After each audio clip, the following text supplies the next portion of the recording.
The collected works of Sri Ramana Maharshi, Chapter 12, Translations from Shankaracharya. In the 8th century AD, pure Vedantic teaching, the doctrine of Advaita or non-duality, which is the very essence of Hinduism, had shrunk to a low ebb and was restored to full vigor by the great spiritual master Sri Shankara, known also as Shankaracharya, meaning Shankara the teacher. Ramana Maharshi, being a perfect jnani, that is, one who is liberated from illusion and established in absolute knowledge, accepted Sri Shankara's teaching as his own. From time to time, he translated one or another of his works, either spontaneously or on the request of some devotee who did not read Sanskrit and required a Tamil version.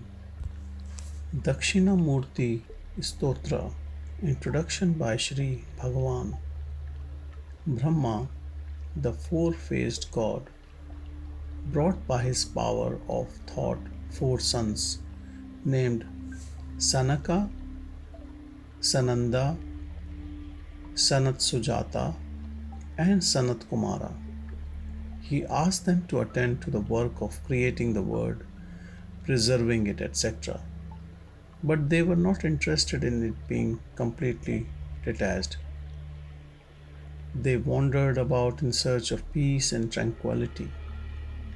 As they were extremely dispassionate and fit to receive spiritual instruction, Shiva, the great god of compassion, manifested himself before them in human form as Dakshinamurti, God facing south, under a banyan tree. He sat silently absorbed in himself, his right hand showing the gesture known as Chin Mudra. The four seekers were drawn to him, even as iron is drawn to a magnet.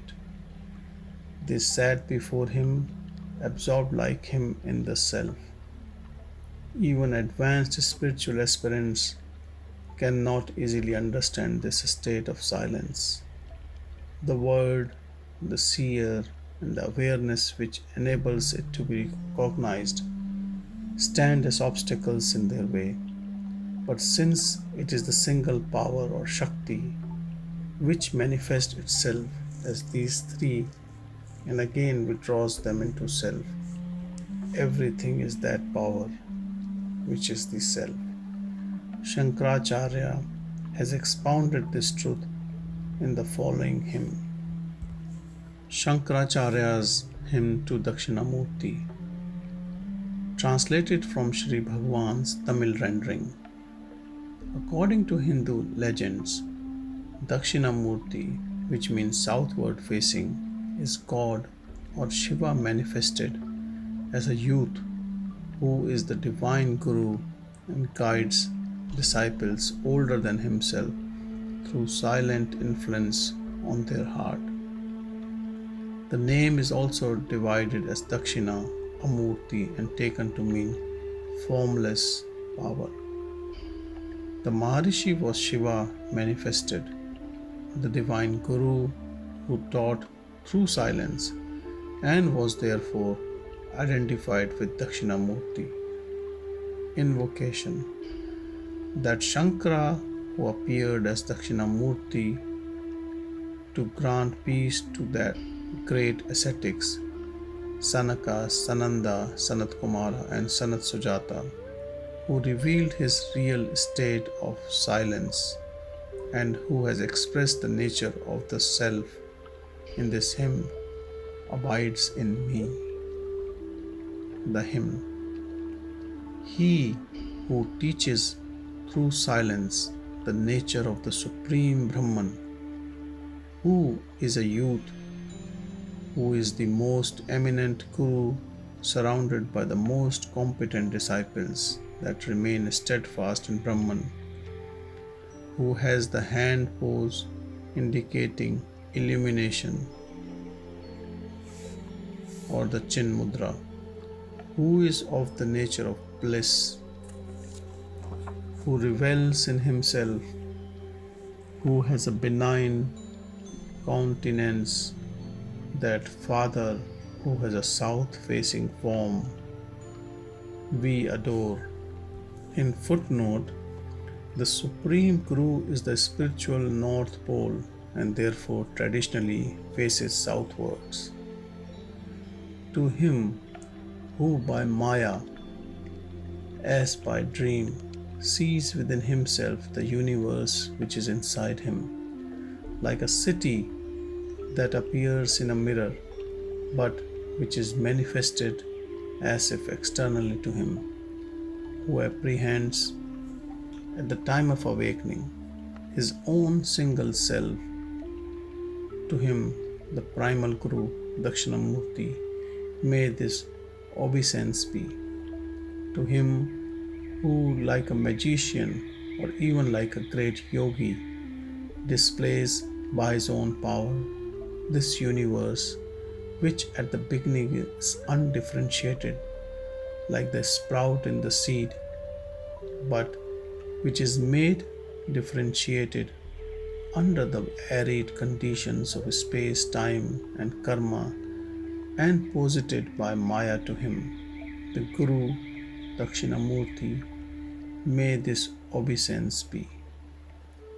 To him whose luminosity alone, which is of the nature of existence, shines forth, entering the objective world, which is like the non existent, to him who instructs those who resort to him through the text that thou art, to him by realizing whom there will be no more falling into the ocean of birth, to him who is the refuge of ascetics, the Guru Dakshinamurti, may this obeisance be.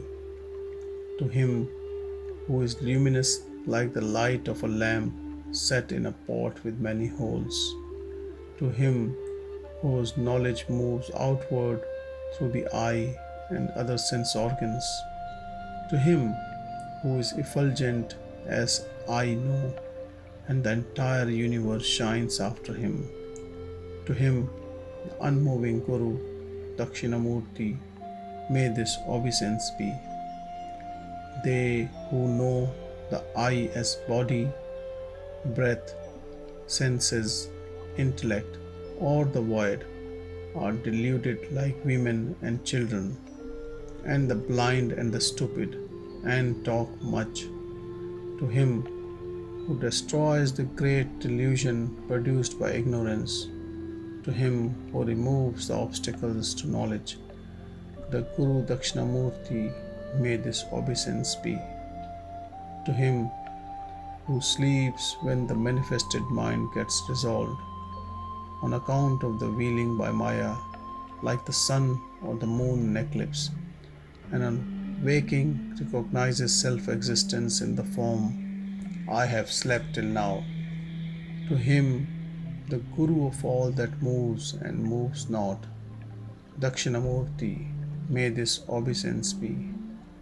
To him who, by means of the hand pose indicating illumination, manifests to his devotees his own self, that forever shines within as I, constantly, in all the inconstant states such as infancy, etc., and waking, etc.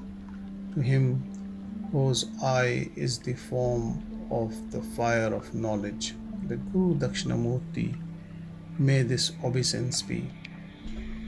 To the self who, deluded by Maya, sees in dreaming and waking the universe in its distinctions such as the cause and effect, master and servant, disciple and teacher, and father and son, to him, the Guru of the Word, Dakshinamurti, may this obeisance be.